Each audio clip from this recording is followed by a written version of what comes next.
జై గురుదేవ్. ఆమె ఎవరు మాట్లాడండి, మొబైల్ సైలెంట్లో పెట్టండి, క్లాస్లో పోతాం. ఈరోజు నందీశ్వరుడు గురించి చెప్తున్నాం. నంది గురించి కొద్దిగా. శివుడు మనం దర్శనం చేసుకోవాలి అని అంటే ముందు నంది కొమ్ముల్లోంచి చూస్తేనే మనకు ఆ దర్శనం అవుతుంది. నంది చెవులో విషయం చెప్తేనే అది శివుడి వరకు వెళ్తుంది. అసలు నంది ఎందుకు శివుడి దగ్గర అంత స్థానాన్ని పొందింది, ఎవరు అని ఒక్కసారి మనం తెలుసుకుందాం దాని గురించి. పూర్వం శిలాధరుడు అనే ఒక మహర్షి ఉండేవాడు. ఆయనకి పిల్లలు లేరు, పుత్రులు కావాలని ఆయన తపస్సు మొదలుపెట్టాడు. ఎవరు? ఇంద్రుడి కోసం తపస్సు చేశాడు. ఇంద్రుడు ప్రత్యక్షమయ్యాడు. ఆయన కొన్ని కోరికలు కోరాడు. ఒక 3 గట్టివి అడిగాడు. ఏంటి అంటే, తల్లి గర్భంలో జన్మించకూడదు తన పుత్రుడు, అయోనిజగా రావాలి. అయోనిజ అంటే సీతాదేవి, ద్రౌపది ఎలా అగ్ని నుంచి వచ్చారో అలాంటి కుమారుడు కావాలి. తల్లి గర్భం నుంచి లేకుండా అయోనిజగా పుట్టే కుమారుడు కావాలి. 2 మృత్యువుకి అతీతుడు అవ్వాలి, మరణం ఉండకూడదు. 3వది చాలా పెద్దది, సాక్షాత్ శివుని తేజస్తో శివుని స్వరూపంతో నాకు కొడుకు కావాలని అడిగాడు ఆయన. ఇంద్రుడు చెప్పాడు, అయోనిజ అంటే అవ్వచ్చు. 2వది మృత్యుంజయుని అడుగుతున్నాను, నువ్వు భూమి మీద ఉన్నావు, మధ్యలోకంలో ఉన్నావు. భూమి మీద చావు పుట్టుకలు 2 ఉంటాయి. శరీరంతో వచ్చిన వాళ్ళు మళ్ళీ శరీరంతో పైకి వెళ్ళడం చాలా కష్టం. ఇక్కడ మరణం అనేది ఉంది కాబట్టి అది అసంభవం. 3 శివుని తేజస్సు అడుగుతున్నావు, నువ్వు తేజస్సుతో స్వరూపంతో పిల్లవాడిని అడుగుతాడు, అది నేను ప్రసాదించలేను. శివుడు తేజస్సుతో నీకు బిడ్డ కావాలంటే శివుడే ప్రసాదించాలి. కాబట్టి ఆయన కోసం తపస్సు చెయ్యని చెప్తాడు. చెప్తే మళ్ళీ ఈయన తపస్సు మొదలు పెడతాడు. శివుని కోసం 1000 సంవత్సరాలు తపస్సు చేస్తాడు శిలాదుడు. 1000 సంవత్సరాలు తపస్సు చేస్తే శరీరం ఎముకలు గూడైపోయింది. శరీరం మీద చర్మం కూడా లేకుండా అతుక్కుపోయినంత స్థితికి వెళ్ళిపోయింది. పుట్టలు కట్టేశాయి, శరీరం అంతా పురుగులు తినేసాయి, ఏమీ లేదు, అలాంటి స్థితికి వెళ్ళిపోయాడు. శివుడు ప్రత్యక్షమయ్యాడు. 1000 సంవత్సరాల తపస్సు తర్వాత వచ్చాడు. ఆయన చూసినప్పుడు సాక్షాత్ శివుడు వచ్చి నిలబడిన ఈయన అంతర్లోకంలోనే ఉండిపోయాడు, లోపలే ఉండిపోయాడు. బాహ్య స్మృతి లేదు, అంతఃస్మృతిలోనే ఉండిపోయాడు ఆయన. శివుడు వచ్చినా సరే శివుడు ఒక్కసారి ఇలా చెయ్యి వేశాడు. ఆ స్పర్శకి మునుపటి కన్నా 100 రెట్ల తేజస్సు వచ్చిందట ఆయన శరీరం మీద. శివుడు ఒక్కసారి తాకగానే ఆ తేజస్సుతో కళ్ళు తెరిచి చూసరికి సాక్షాత్ పరమేశ్వరుడు ఉన్నాడు. ఆయన తపస్సు చేస్తున్నాడు అని అప్పుడు 3 కోరికలు అడిగాడు. నాకు పుత్రుడు కావాలి, కానీ నా భార్య గర్భంలో కాదు, నాకు అయోనిజగా కుమారుడు కావాలి. 2 ఆయన మృత్యుంజయుడు అవ్వాలి, మృత్యుడికి అతీతుడు అవ్వాలి. 3 నీ తేజస్సుతో నీ స్వరూపంతో నాకు కుమారుడు కావాలి. శివుడు ఒక చిన్న నవ్వి తదాస్తు. ఆయన తెలియదు ఏం కాదు, ఇదంతా ఆయన ప్రణాళికే. ఒక గొప్ప వ్యక్తి రావాలంటే వెనక ఆయన ప్రణాళికే ఉండదు. ఇదంతా తదాస్తు వెళ్ళిపోయాడు. ఈయన ఇంటికి వచ్చాడు. కొన్ని రోజులకి యజ్ఞం చేశాడు ఈయన. ఆ యజ్ఞం, ఆ హోమగుండంలో నుంచి అగ్ని 1000 అగ్నుల తేజస్సుతో ఒక కుమారుడు లోపల నుంచి బయటకు వచ్చాడు. అప్పుడు ఈయన, శివుడు నాకు ఆ రోజు ప్రసాదించాడు, అయోనిజ కావాలని అడిగాను, శివుడు ఇచ్చిన వరప్రసాదం అని ఆ కుమారుడు తీసుకొని వచ్చి తండ్రికి విపరీతమైన ఆనందం. కొడుకు పుడితే కొడుకుని చూసారు, అందులో సాక్షాత్ శివుడి వరప్రసాదం. ఆ ఆనందంతో ఆ పిల్లడికి నందుడు అని పేరు పెట్టుకున్నాడు. నందుడు అని పేరు పెట్టి ఆ పిల్లడికి అక్కడి నుంచి విద్యా బుద్ధులన్నీ, వేదాలు నేర్పించాడు, ధనస్సు నేర్పించాడు, ధనుర్విద్య నేర్పించాడు, ఆయుర్వేదం నేర్పించాడు, వైద్యం, సంగీతులు అన్నింటిలో ఉత్తీర్ణం చేశాడు. బాలుడికి 7 సంవత్సరాల వయసు వచ్చింది. శివుడు ఇంకా సమయం ఆసన్నమైంది, పరీక్ష పెట్టాలని చెప్పి 2 మహర్షుల్ని పంపాడు. మిత్ర, వరుణు 2 మహర్షుల్ని శిలాదుడి ఇంటికి పంపించారు. శిలాదుడి ఇంటికి పంపిస్తే వాళ్ళిద్దరూ వస్తారు శిలాదుడి ఇంటికి. శిలాదుడు చెప్తాడు నందుడిని పిలిచి, నాయన, ఈ మహర్షులు 2కి ఆతిథ్యం ఇచ్చి సపర్యం చెయ్యు, సేవ చెయ్యు, ఎలాంటి లోటు రాకుండా చూసుకో అని చెప్తే తండ్రి చెప్పినట్టే వాళ్ళకి ఎన్నో సేవలు చేస్తాడు, ఏ లోటు లేకుండా చూస్తాడు. వాళ్ళు కొన్ని రోజులు అక్కడి నుంచి వెళ్ళిపోతూ ఉంటే శిలాదుడు ప్రణామాలు చేస్తే దీర్ఘాయుష్మాన్ భవాన్ని దీవిస్తారు. తర్వాత నందుడిని ప్రణామాలు చేయమంటే నందుడు ప్రణామాలు చేసినప్పుడు వాళ్ళు విచారంగా ముఖం పెడతారు. నాయన జాగ్రత్త, తల్లిదండ్రులకి పేరుతే అని చెప్పేసి వెళ్ళిపోతారు. ఇది గమనిస్తాడు శిలాదుడు. ఎందుకు నా బిడ్డని దీర్ఘాయుష్మాన్ భవాన్ని దీవించలేదు, ముఖం ఎందుకు విచారంగా పెట్టారని చెప్పి వాళ్ళ వెనక్కి పరిగెట్టుకొని వెళ్తాడు.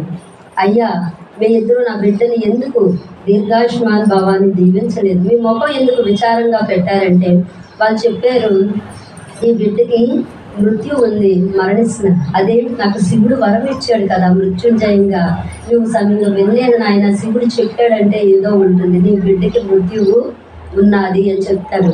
ఇంటికి వచ్చి దుఃఖం, ఏడుపు, కొడుకు చచ్చిపోతాడు. ఏడుస్తూ ఉంటే పిల్లవాడు అడిగాడు, తండ్రి ఎందుకు ఏడుస్తున్నారు మీరు అంటే, నాయన నీకు మరణం ఉన్నదట, నువ్వు చనిపోతున్నావు అని అంటే, ఆ పిల్లవాడు చూడండి వాడి ధైర్యం, తండ్రి దుఃఖించవద్దు, శివుడు వరప్రసాదం చేతే పుట్టే నేను, ఆ శివుడి దగ్గర నేను ఆయుష్ తెచ్చుకోలేనా, నేను తపస్సు చేసి శివుడి దగ్గర ఆయుష్ తెచ్చుకుంటాను, మీరు దుఃఖించద్దు అని చెప్పి తపస్సుకి వెళ్ళాడు. 7 సంవత్సరాల వయసులో వెళ్ళి కూర్చొని తపస్సు చేశాడు. ఎంత ఘోర తపస్సు చేశాడంటే పిల్లవాడు తండ్రి ఆశ్చర్యపోయాడట, ఇంత చిన్న పిల్లవాడు ఇంత ఘోర తపస్సు చేశాడు. శివుడు వచ్చేసాడు, వచ్చి ఎదురుగా నిలబడ్డాడు, పిలిచాడు. నందుడు పిల్లగానే కళ్ళు తెరిచి శివుడిని చూసి ఆనందపడిపోయాడు. ఆ పిల్లవాడు ఆనందపడిపోయి ఆయన ఏమడగాలి, ఆయుష్ అడగాలి, కానీ ఆయుష్ అడగలేదు. శివుడు నీకేం కావాలి, నేను ఎల్లవేళ నీతో ఉండిపోవాలా వరాన్ని అని అడిగాడట పిల్లవాడు. ఎల్లవేళలా నీతో ఉండిపోవాలా వరాన్ని అని అడిగాడు. శివుడు ఆనందపడిపోయాడు. ఆనందపడి శివుడు తన జటాజూటును ఒక జడ పాయ తీసి ఆ పిల్లవాడు తల మీద అది పిండితే అందులో నుంచి నదీ ప్రవాహం వచ్చింది. ఆ నది అతని శిరస్సు మీద నుంచి పాదాల వరకు ఆయన తడుపుతూ పునీతం చేసి ప్రవహించి నదిగా మారింది. అది జటోదక నదిగా మారింది. నది ఉద్భవించింది అక్కడ. అది ఉద్భవించి ఆ పిల్లల్ని పునీతం చేసింది. పుట్టిన తర్వాత పార్వతిని పిలిచాడు శివుడు. పార్వతి, నీ కుమారుడిని తీసుకొచ్చాను, ఇదిగో నీ కుమారుడు అని చెప్పాడు. ఆమె ఆనందంతో తన చేయిని అతను శిరస్సు మీద పెట్టింది. ఆయన శిరస్సు మీద పెట్టగానే ఆమె చేతిలో నుంచి పాల దార కారింది ఆయన నెత్తి మీద.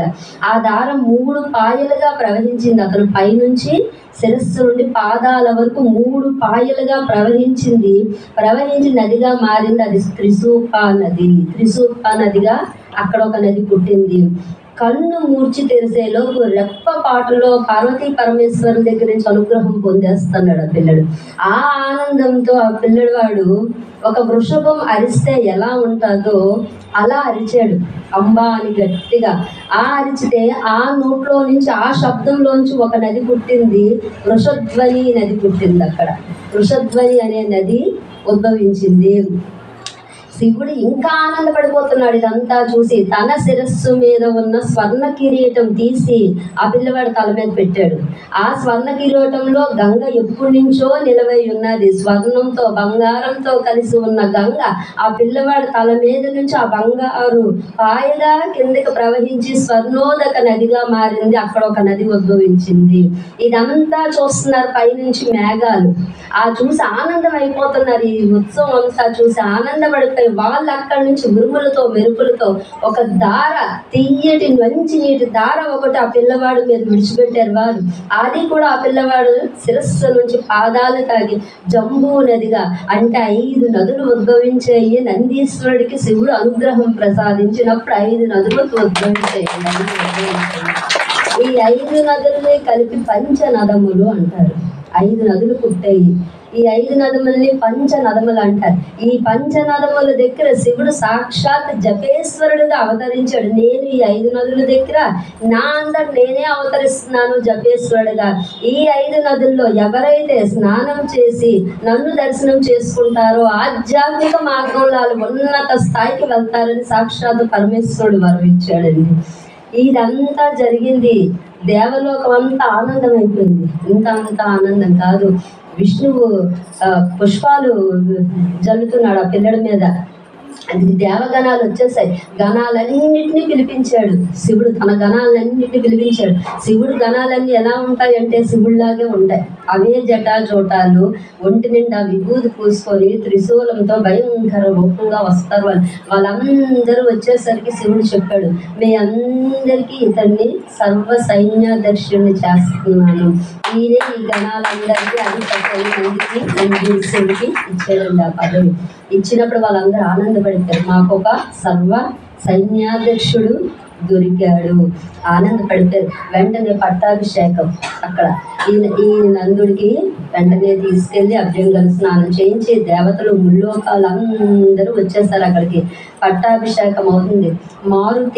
మారుతిలని అక్కడ ఒక వర్ణం వాళ్ళ కుమార్తె అయినటువంటి సుయాసతో అక్కడే వివాహం జరిపించి నందుడికి పట్టాభిషేకం చేయించాడు పరమేశ్వరుడు. గణానికి అధిపతిని చేశాడు. సాక్షాత్తు శివుడు రూపాన్ని ఇచ్చాడు.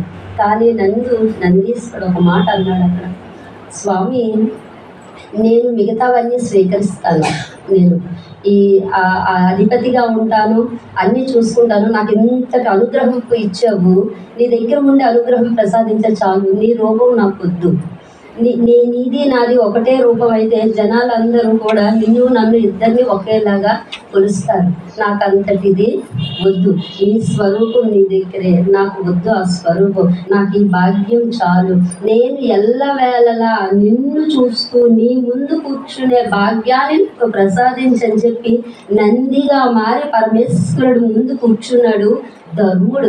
ఆ ధర్మం వచ్చి ఆయన ముందు కూర్చుంది. ధర్ముడు అనే వ్యక్తే నందిగా జన్మ తీసుకున్నాడు. సాక్షాత్ పరమేశ్వరుడు ధర్మాన్ని పిలిచి నువ్వు శిలాధర్ముడి కుమారుడిగా వెళ్ళి జన్మ తీసుకో అని చెప్పి పంపించాడు. ఆ ధర్ముడే నందిగా జన్మ తీసుకొని ఈరోజు పరమేశ్వరుడు ముందు ధర్మ రూపంలో నంది వచ్చి కూర్చున్నదండి. మీరు పరమేశ్వరుని దర్శించాలంటే నువ్వు ధర్మబద్ధం అయితే కానీ నంది చెవుల మధ్యలో నుంచి కొమ్ముల మధ్యలో నుంచి పరమేశ్వరుని దర్శించలేవు. రెండు కొమ్ముల మధ్యలోంచి నువ్వు శివుడు సాక్షాత్కారం పొందాలంటే నువ్వు ధర్మబద్ధమై ఉండాలి. ఎప్పుడైతే నీ జీవన విధానం ధర్మంగా ఉంటుందో, నీ మాట ధర్మంగా ఉంటుందో, నీ ప్రవర్తన ధర్మంగా ఉంటుందో, ఆ రోజు నువ్వు నంది కొమ్ముల మధ్యలో నుంచి ఆ శివుడిని చూడు, తప్పకుండా నీకు ఆయన సాక్షాత్కారం పొంది తీరుతుంది. ఆయన చెవులో నువ్వు చెప్పే ప్రతి పదం ధర్మబద్ధంగా ఉండాలి. నీ సొంతమైన కోరికలు నువ్వు కోరినంత మాత్రం నాకు తీరవు, అవి తీరవు. ఆధ్యాత్మిక కోరికలు లోక కళ్యాణం కోసం కోరింది ఏదైనా సరే అది ధర్మమయ్యి ఉంటే, నీ సొంతంగా కోరుకుందైనా అది ధర్మబద్ధంగా ఉంటేనే నీవు చెప్తే ఆయన వరకు వెళ్తుంది.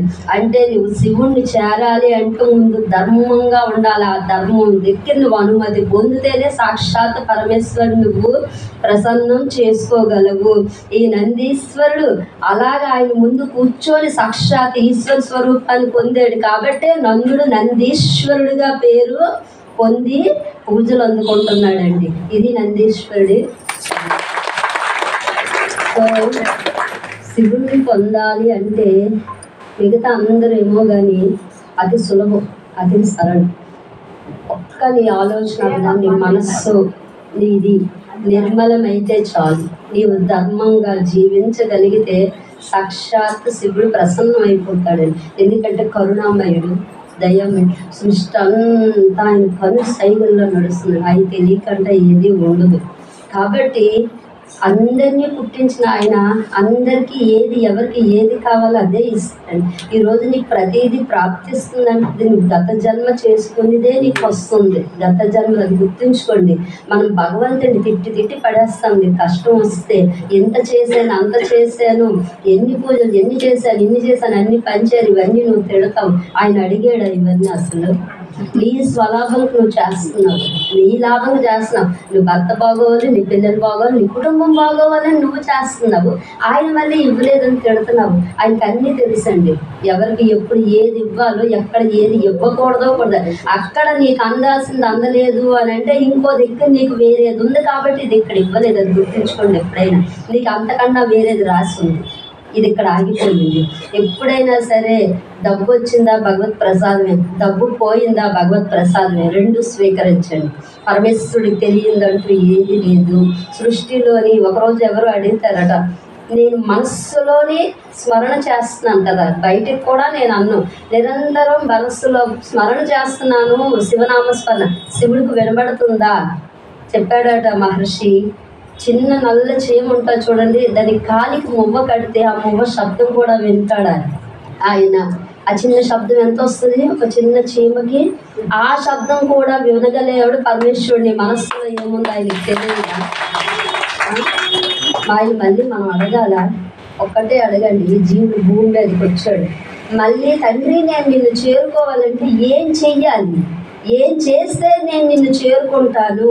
ఈ జీవితం నేను ఉన్నతి పొందాలి, నేను ఉద్ధరించుకోవాలి, నాకు జన్మలు తగ్గాలి, కర్మలు పోవాలి, ఈ జీవితం మరి నాకు చాలు, ఇంకా జన్మలు తగ్గించు, నీ దగ్గరికి చేరాలి. 24 గంటలు మనం పడాల్సిన తపన ఇద్దండి. ఇది 24 గంటలు మనం పడాల్సిన తపన. అప్పుడు కదా ఆయన చూపు నీ మీద పడుతుంది. నువ్వు కావాలి అని ఆయన్ని అడిగితే కదా ఆయన నీ వైపు చూస్తాడు. నువ్వెక్కడ అడుగుతున్నావు ఆయన్ని? భగవంతుడా నువ్వు నాకు కావాలి, నేను నీ దగ్గరికి వస్తాను అని ముక్క ఎవరి నోటంట రాదు అసలు. నేను నీ దగ్గరికి వచ్చేస్తాను, నేను నీతోనే ఉంటాను. నందేవి అడిగాడు, ఆయుష్ అడిగాడు. ఎందుకు ఆయుష్ అడగలేదు అతను? సాక్షాత్ పరమేశ్వరుని చూసిన తర్వాత ఆయన దగ్గర ఉంటే చాలుగా జీవితం అంతాను. ఈ జీవుడికి కావాల్సింది అది కదా. ఇక్కడికి వచ్చి కర్మలు ఎన్ని జన్మలు అంటించుకుంటాము. మనం మోక్షాన్ని పొందాలంటే పరమాత్మ పాదాలు పట్టుకోవాలి, ఆయన దగ్గరికి వెళ్ళిపోవాలి, ఆయన దగ్గర జీవితం ఉండిపోవాలి. ఉండాలి. నువ్వు మోక్షాన్ని పొందాలంటే నువ్వు ఏం చెయ్యాలి? అది కదా చెయ్యాలి. అది తప్పించి అన్నీ చేస్తున్నాము, అది మాత్రం చెయ్యట్లేదు. అది చెయ్యాలంటే నువ్వు ధ్యానమే చెయ్యాలి. నిన్న నేను క్లాస్ చెప్పినప్పుడు మెసేజ్ పెట్టాను రాత్రి, చూసారా? ధ్యానం గురించి. ధ్యానం అనే పదం నీకు వినబడ్డదంటే నువ్వు మోక్షానికి అర్హత సంపాదించావని అర్థం. అర్హత సంపాదించావు. ధ్యానం పదం వినబడ్డదంటే భగవంతుడు నీకు పంపించాడు, అమ్మా నువ్వు మోక్షానికి అర్హత సంపాదించావు కాబట్టి ధ్యానం మొదలుపెట్టు అని నీకు మెసేజ్ వచ్చింది. కాబట్టి నువ్వు ధ్యానం మొదలు పెట్టాలి. అది భగవంతుడి నుంచి వచ్చిన మెసేజ్. ఎప్పుడైనా ఏ వ్యక్తి అయినా ఒక మాట మనకి చెప్పాడంటే అది భగవంతుడు మనకి చెప్పించాడు అని నువ్వు తీసుకోవాలి ఆ విషయాన్ని.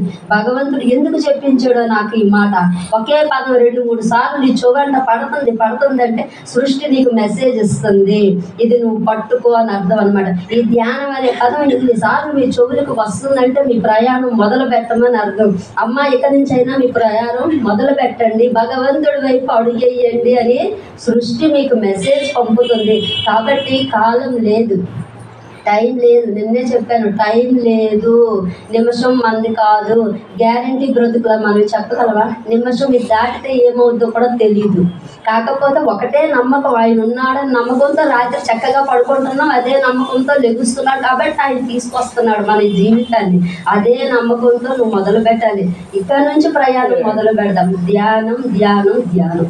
ఎంత వీలైతే అంత నువ్వు చేస్తూ చేస్తూ చేస్తూ చేస్తూ ఉంటే నిజంగా శివుడితో ప్రయాణం చేస్తే అండి ఆ ఆనందమే వేరు తెలుసా. ఆయన నామస్మరణ చేస్తేనే ఆయన వచ్చి కూర్చుని పోతాడు అన్నప్పుడు నువ్వు నిరంతరం ఆయన తలుచుకొని కూర్చుంటే నీతో ఉండడా. పంచాక్షరి మంత్రాన్ని నువ్వు జపిస్తే చాలు. ఎప్పుడు చెప్తారు శివుడు అభిషేక ప్రియుడు, నువ్వు అభిషేకం నీళ్ళేసినా చాలు కరిగిపోతాడు, నీళ్ళేసినా కరిగిపోతాడు. ఆయన నామం చాలు, ఓం నమః శివాయ, దానికి మించింది ఏమీ లేదు. అది చేస్తే ఆయన ప్రసన్నుడు అయిపోయినప్పుడు నువ్వు కళ్ళు మూసుకొని ఆయన్నే ధ్యానించినప్పుడు రాడా, నీ పక్కనే ఉంటాడు, నీతోనే ఉంటాడు. నువ్వు ధ్యానం చెయ్యు, నువ్వు ఉదయం లేచి నుంచి మళ్ళీ పడుకుంటారు నీ పక్కన ఆయన తిరుగుతున్నాడు. నీకు అది తెలుస్తున్నాడు. అప్పుడు చెప్తావు అనుకుంటే నా తండ్రి నా పక్కనే ఉన్నాడు, నాతోనే ఉన్నాడు, నా లోపలే ఉన్నాడు అని మీకు అప్పుడు తెలుస్తుందని. ఆ అనుభూతి చెందిన తర్వాత ఈ జీవుడు పొందుతాడు ఆనందాన్ని. అంత ఆనందం కాదని, ఎంత ఆనందం పొందమనే చెప్తున్నాను నేను ప్రతి ఒక్కరికి. ఆనందం పొందండి. సాక్షాత్ శివుడు తెలుసుకోవాలంటే చిన్న విషయం కాదు. ఆయన చూడాలి, ఆయనతో మాట్లాడాలంటే ధ్యానం ఒకటే. నేను ఎప్పుడు చెప్తా, ఈరోజు మన సాధువులకి 2 ఉన్నారు, సూర్యచంద్రులు, ఒకరు సుబ్బగురు గారు, ఒకటి మన కామాక్షమ్మ వచ్చింది. వీళ్ళిద్దరి శక్తి సాధువుని ఎంత నడిపిస్తుందంటే ఈరోజు కామాక్షమ్మ గుళ్ళో ఆయన శక్తిని పెడితే సుబ్బగురు గారు మన పారమ్మ తల్లి దగ్గర పెట్టారు ఆయన శక్తిని. నిజంగా పారమ్మ తల్లి వెళ్ళాలంటే ఒకప్పుడు గగనం. మొన్న ఎంత ఆశ్చర్యం వేసింది. నేను 2019 తర్వాత మళ్ళీ ఇప్పుడు వెళ్ళా, 8 సంవత్సరాల తర్వాత. పై వరకు మెట్లు అయిపోయి కొద్ది మార్గమే మట్టిది ఉంది. అంతవరకు మెట్లు అయ్యి ఇంకొక 300 మెట్లు ఉన్నాయని అక్కడ వరకు వాటర్ పైప్లు వెళ్ళిపోయాయి. అంటే మహా ఇది ఇంకో సంవత్సరం మనం గట్టిగా ఆయన మాత్రం పూనుకుంటే పైకి వాటర్ వెళ్ళిపోద్ది. పైకి వాటర్ వెళ్ళిపోతే తిరిగే చూడక్కర్లేదు. అంత అద్భుతం చేశారండి ఆ మహానుభావుడు. ఆయన శక్తి అంతా ఈయన గుడి దగ్గర ఈయన శక్తి అంతా అక్కడ పెడుతున్నారండి. ఎంత శక్తి వాళ్ళు తపస్సు చేసి పెడుతున్నారండి. వాళ్ళిద్దరూ నిరంతరం ధ్యానంలో ఉండి సాక్షాత్ అమ్మవారు శక్తిని పొంది ఆ 2 క్షేత్రాలు చేస్తున్నారండి. అతని ఊరికి చేసి నిలబెట్టి మనకు అందిస్తున్నారు. అంటే తపస్సులో ఎంత పవర్ ఉందో చూడండి. ధ్యానానికి ఉన్న పవర్ అది. అయితే వాళ్ళు అతీతమండి మాకంట అది మాత్రం ఒప్పుకోగండి ఎవరు. వాళ్ళు మనలాగే జరగదు. వాళ్ళు ఏ పని మీద వచ్చారో ఆ పని చేస్తున్నారు. అలాగే మనం కూడా ధ్యానం చేస్తే ఏ పని మీద వచ్చామో ఆ పని సృష్టి మనకు తెలియజేస్తుంది. నువ్వు ఈ పని మీద భూమి మీదకి వచ్చావు, నువ్వు సృష్టిని అడగట్లేదుగా.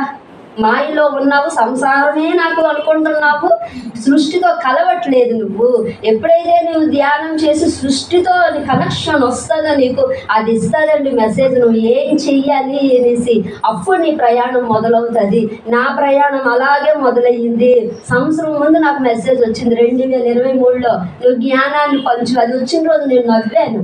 నన్ను జ్ఞానం పంచబడటం నాకేం తెలుసు, అసలు నాకేం రాదే, ఏమి రాదు, నాకు 0 నాలెడ్జ్. నేనేం చెప్పేస్తాను నలుగురులో నేను నవ్వుకున్నాను. కానీ ఆ సంవత్సరం చెప్పాను కదా, అమ్మవారు తమలపాకు ఇవ్వడం, ఆ మెసేజ్ రావడం, అమ్మవారు తమలపాకు ఇవ్వడం. సంవత్సరం తర్వాత నేను ఈ ఆది కిట్టి అని మాది పెట్టారు, ధ్యానం కిట్టి అని. ఆ కిట్టీలో మాట్లాడడం మొదలుపెట్టాను. ఫస్ట్ నేను నా అనుభవాలు మాట్లాడడం మొదలుపెట్టాను. ఆ అనుభవాలు మాట్లాడి పౌర్ణమి ధ్యానం, అమావాస్య ధ్యానం, రామయోగ సెంటర్లో మాట్లాడడం మొదలుపెట్టాను.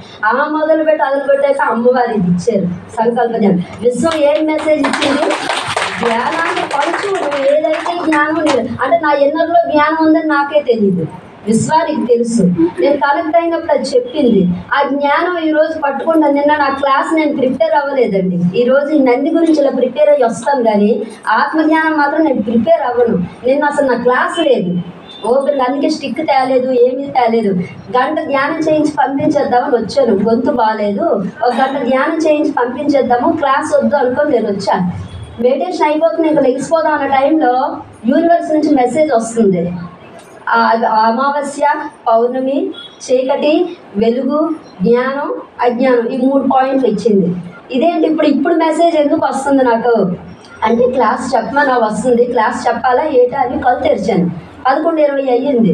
చూసేసరికి కొత్త వాళ్ళు ఉన్నారు బోల్డ్ మంది. అప్పుడు బుర్ర వెలిగింది. ఆహా, విశ్వం క్లాస్ చెప్పమని చెప్తుంది.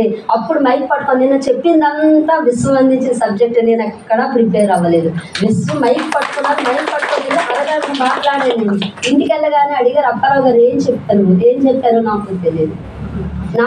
ఎందుకంటే నేను ప్రిపేర్ అయింది అయితే చెప్పేస్తాను, ఫలానా అది ఫలానా. అక్కడి నుంచి వచ్చింది ఏం చెప్తాను గుర్తుండదు. అడిగారు వీడియో ఏం తీయలేదు. నేను క్లాస్ చెప్పనని వెళ్ళానండి, అందుకే ఏం పట్టుకెళ్ళలేదు. అంటే అక్కడి నుంచి వచ్చినప్పుడే తీయాలి నువ్వు పట్టుకెళ్ళు, ఎందుకు అంటే మిస్ చేస్తున్నావు అంటే, నాకు అసలు వస్తుందని ఆలోచన కూడా లేదండి అని అంటే చెప్తున్నాను. విశ్వానికి కనెక్ట్ అయిపోతే ప్రతిదీ విశ్వం నడిపిస్తుందండి, ప్రతిదీ విశ్వం నడిపిస్తుంది. నేను ఇందులో పడిన దగ్గర నుంచి అంటే పొరపాట్లు ఎవరైనా ఉంటాయి. పిల్లల దగ్గర కొద్ది టైం నాకు లేదు, స్పెండ్ చేయలేదు. ఆ బాబు రాత్రి ఒక మాట అడిగాడు, బాధ అనిపించింది. మంచం నిండా పుస్తకాలు ఉంటాయి, నాకు ఇంకోటి ఉండవు. మంచం నిండా నిండిపోయి ఉంటాయి, ఇటు కూర్చొని చదువుతుంటాయి. వాళ్ళిద్దరు కాలు వైపు పడుకుంటారు, ఇప్పుడు కింద పడుకుని పోతున్నారు. నాన్నవాడు నా చిన్న తోటికోళ్ళు వచ్చి అడిగింది, మంచు అంతా బుక్స్ సర్దేస్తావు, వీళ్ళు ఎక్కడ పడుకుంటారు అని అడిగితే వాడు అన్నాడు, మా అమ్మకి మేము లేకపోయినా పర్వాలేదు, పుస్తకాలు ఉంటే చాలు, మేము కిందన పడుకుంటామని చెప్పాడు. మెదడు కిందన పడుకున్నాం, మా అమ్మకి మేము పక్కన ఉండకపోయినా పర్వాలేదు. నేను అప్పుడేం అనలేదు, ఊరు కూడా నవ్వేసి. రాత్రి వాళ్ళ నాన్న వచ్చినప్పుడు చెప్పాను, ఏంటి వీడు ఇలాగ అంటున్నాడు, అమ్మకు బుక్స్ ఉంటే చాలు డాడీ, మనం లేకపోయినా పర్వాలేదు అని అంటున్నానంటే అన్నాడు. నేనేమో తప్పు మాట్లాడానమ్మా, నిజమే కదా చెప్పాను, నువ్వు నిజంగా దగ్గరికి తీసుకొని పడుకొని పెట్టుకుంటున్నావా, అక్కడే కదా పడుకొని పెడుతున్నావు అని అడిగాడు. అంటే అప్పుడు నాకు నిజమే, ఏదైతే లక్ష్యం పెట్టుకున్నానో దాని గురించి నేను తిరుగుతున్నాను, వాడిని వదిలేస్తాను. విషయం చూసావా, నోటితో చెప్పింది, సారీ చెప్పాను, వెళ్ళి పట్టుకొని వదిలేసి సారీ చెప్పేసి వచ్చాను. అంటే మనం దేన్ని విడిచిపెట్టుకోవాలి. మీ అందరికీ సంసారం ఉండాలి చెప్తున్నాను కదా, కానీ నేనేం చేశాను, ఇది కూడా ఇంపార్టెంట్ అని వాడిని కొంచెం పక్కకి పెట్టేశాను. లోపల వాడికి బాధ వచ్చింది, ఇన్ని నెలల్లో మా అమ్మ పక్కకి తీసుకోలేదు, పడుకుని పెట్టుకోలేదు అనేసి బాధ వచ్చిందన్నమాట. అప్పుడు నేను రియలైజ్ అయ్యాను, నిజమే కదా, ఇది ఎంత ఇంపార్టెంటో నాకు అది కూడా అంతే ఇంపార్టెంట్ అనమాట. మనం ఏది మర్చిపోయినా విశ్వమే చెప్పిస్తుంది, విశ్వమే గుర్తు చేస్తుందండి. కాబట్టి దేన్ని విడిచిపెట్టాల్సిన అవసరం లేదు. అది చేస్తూ ఇది చేస్తూ ఆ పరమేశ్వరుని సాక్షాత్కారం పొందేస్తే ఇంకేం అక్కర్లేదండి. 10 అడుగులు వేయండి చాలు. నేను ఎప్పుడు చెప్తా, 10 అడుగులు వేయండి, మిగతా 99 అడుగులు ఎన్ని ఆటంకాలు వచ్చినా ఆయన లాక్కొని వెళ్ళిపోతాడు. నేను ఇది మొదలు పెట్టినప్పటి నుంచి ఎన్ని ఫేస్ చేశాను నాకు తెలుసు. చెప్పకూడదు ఎవరి గురించి ఏం గురించి, నేను పేర్లు చెప్పను ఏం చెప్పను, కానీ అవన్నీ ఆయన క్లియర్ చేశాడండి. నేనేం ఎవరితో ఫైట్ చేయలేదు, ఓపెన్గా ఎవరిని ఏటనలేదు, కానీ ఆ మార్గాలన్నీ ఆయన క్లియర్ చేశాడు. ఎందుకంటే ఇది విశ్వ కార్యక్రమం చేస్తున్నాను, నా స్వలాభం కాదు, ఇందులో ఏమీ రాదు కదా. ఏమొస్తుంది, జ్ఞానాన్ని పంచుకుంటున్నాను, రూపాయి ఇది కాదు, ఏమీ రాదు నాకు. నా జ్ఞానం పంచమని నాకు విశ్వం నుంచి వచ్చింది, నేను చేసుకొని వెళ్ళిపోయాను. ఆటంకం వచ్చినప్పుడు ఏం చేస్తుంది, విశ్వం క్లియర్ చేస్తుంది. అది నేనేమీ లేదు, నేను ఎవరితో ఫైట్ చేయలేదు. ఆటంకం వచ్చిన రోజు విశ్వానికి చెప్తాను, పరమేశ్వరుని అడుగుతాను, తండ్రి ఏంటిది, తర్వాత రోజు ప్రాబ్లం క్లియర్ అయిపోతుంది. నేనేం చెయ్యట్లేదు అంటే విశ్వాన్ని నమ్మితే మన మార్గం సులువైపోతుంది. నీకు ఆర్థికంగా రాని ఏ విషయంగా నీకు ఏ ఇబ్బంది వచ్చినా సరే అదే క్లియర్ చేసేస్తుంది, అదే చేసి నీ మార్గం సులభం చేస్తుంది. కానీ నీవు 10 అడుగులు వేయాలి. 10 అడుగులు అంత సులభం కాదు, కష్టమైన నువ్వు వెయ్యాలి. నువ్వు ముళ్ళు రాళ్ళు వాటిలో నుంచి చెప్పులు లేకుండా నడిచి వెళ్తే తర్వాత పూల బాట వస్తుంది. అలాగే ఆధ్యాత్మిక మార్గం కూడా అంతే. ముళ్ళు ఉంటాయి, రాళ్ళు ఉంటాయి, అంటే అలాంటివన్నీ వస్తాయి బయట నుంచి. అవన్నీ నువ్వు ఎదుర్కొని ముందుకు వెళ్తే ప్రశంసలే అన్నీ, అంతా మంచి. అది రావాలి అని అంటే ముందు దాటాలి అంటే చిన్న విషయం కాదు. కాబట్టి సమయాన్ని దానికి కేటాయించాలి. ఎంత ధ్యానం చేస్తుంటే అంత భగవంతుడికి దగ్గర అవుతూ ఉంటాడు. భగవంతుడికి దగ్గర అవ్వాలంటే ధ్యానం తప్ప వేరే మార్గం లేదు. కాబట్టి సమయం ఉన్నవాళ్ళు శ్వాస మీద ధ్యాస పెట్టండి అమ్మ. కొత్త వాళ్ళు చెప్తున్నాను, మీరు కింద కూర్చుంటే కింద కూర్చోండి, కింద కూర్చోలేని వాళ్ళు కుర్చీలో కూర్చోండి, లేదా మంచం మీద కూర్చోండి. కాళ్ళు తిన్నంగా చాపేసుకోండి, కాళ్ళు నొప్పుడు. దీనికి ఎలా నియమం లేదు, స్నానంతో నియమం లేదు. ఆహార నియమాలు అంటే వెల్లుల్లి అవి వద్దంటారు. ఉల్లి తినచ్చు, సంసారంలో ఉన్న వెల్లుల్లి ఎందుకు వద్దంటారంటే మనలో ఉన్న రజోగుణం. వెల్లుల్లిపై ఏం చేస్తుంది, కోపం, చిరాకు, ఇలాంటివన్నీ అరిషడ్ వర్గాన్ని రేజెక్కిస్తుంటుంది అనమాట. అందుకు అది టచ్ చేయొద్దని చెప్తారు. కాబట్టి మీరు ఎప్పుడో వీలైతే నెమ్మదిగా ధ్యానం చేస్తూ ఉంటే మీకే తెలుస్తుంటుంది. కాబట్టి అప్పుడు మీకు నచ్చితే ఆహార నియమాలు మార్చుకోండి. దీనికి బలవంతం అయితే ఏమీ లేదు. కానీ సాధన చేయడానికి మాత్రం ప్రయత్నించండి. కళ్ళు మూసుకోండి, అరగంట గంట అయితే గంట మీ ఓపిక. మీ శరీరం ఎంతసేపు సాధిస్తే అంతసేపు. శరీరం నొప్పి వస్తున్నప్పుడు లేచుకోండి, ఇబ్బంది పెట్టద్దు. బలవంతంగా బిగించి ఎలాగైనా అలా వద్దు, లేచుకోండి, పని చేసుకోండి, మళ్ళీ కూర్చోండి.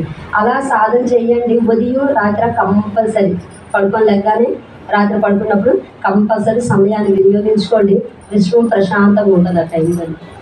అప్పుడు కనెక్షన్ వస్తుంది, నీకు ఈజీగా కనెక్షన్ వస్తుంది. తెల్లవారు నువ్వు బ్రహ్మ ముహూర్తంలో చేసేవంటే మాత్రం విశ్వం ప్రశాంతం ఉండదు. ఎందుకంటే ఎవరు నిద్ర లేవరు, ఏ ఆలోచనలు ఆ విశ్వంలోకి వెళ్ళవు.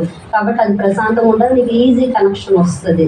అలా రాత్రి పడుకున్నప్పుడు కూడా అందరూ నిద్రపోతారు. కాబట్టి మళ్ళీ అప్పుడు కూడా మంచి టైం చేసుకోండి. అయిపోగానే డైరెక్ట్గా కళ్ళు తెరవద్దు. దీనికంటే విశ్వంలో సంపాదించిన శక్తి మళ్ళీ విశ్వానికి వదిలికంట మనలోకి పంపించుకోవాలంటే ఈ చేతులు కళ్ళ మీద పెట్టుకొని 5 లెక్క పెట్టి కళ్ళు తెరిచి మీ అరచేయ ఫస్ట్ చూసుకోండి.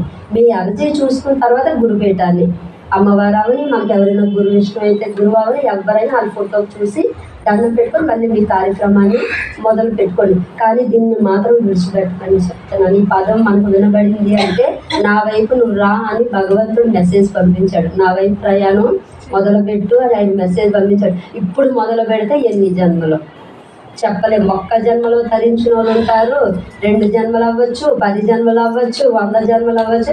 మన చేతిలోనే ఉన్నది. నువ్వు ఎంత సాధన చేస్తుంటే అంత వేరం ఆయన దగ్గర చేరుతూ ఉంటాము.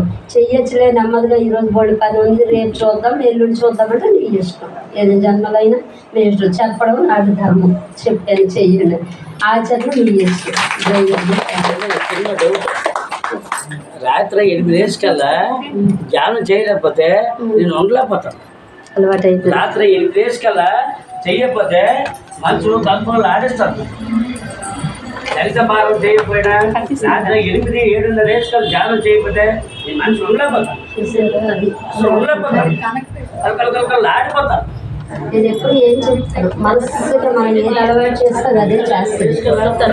ఈ రోజు ఒక సీరియల్ అలవాటు చేస్తే ఆ టైం అయ్యేసరికి నీకు గుర్తు చేస్తుంది, ఆ టైం అయ్యింది.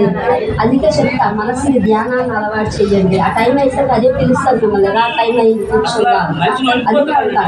మనస్సు నిండు ఎప్పుడన్నా ఈరోజు 40 minutes చేశాను, ఈజోగా 10 నిమిషాలు చేశాను, నైట్ గంట చేశాను. చేయకపోతే ఉండిపోతాను. ఎంత బాగా చేయమన్నా ఈ 2 days చేయమని ఉండకపోతాను. అంత లేకపోతాను, మునిగిపోతాను. ఆ చేస్తే మళ్ళీ దెబ్బలో పోతాను. 7:30 9 చేసుకొని కూర్చుండిపోతాను. 2 పనులు నాకు అనవసరం, నాకు సరిపెట్టుకుంటాను. కనెక్ట్ అవుతారు.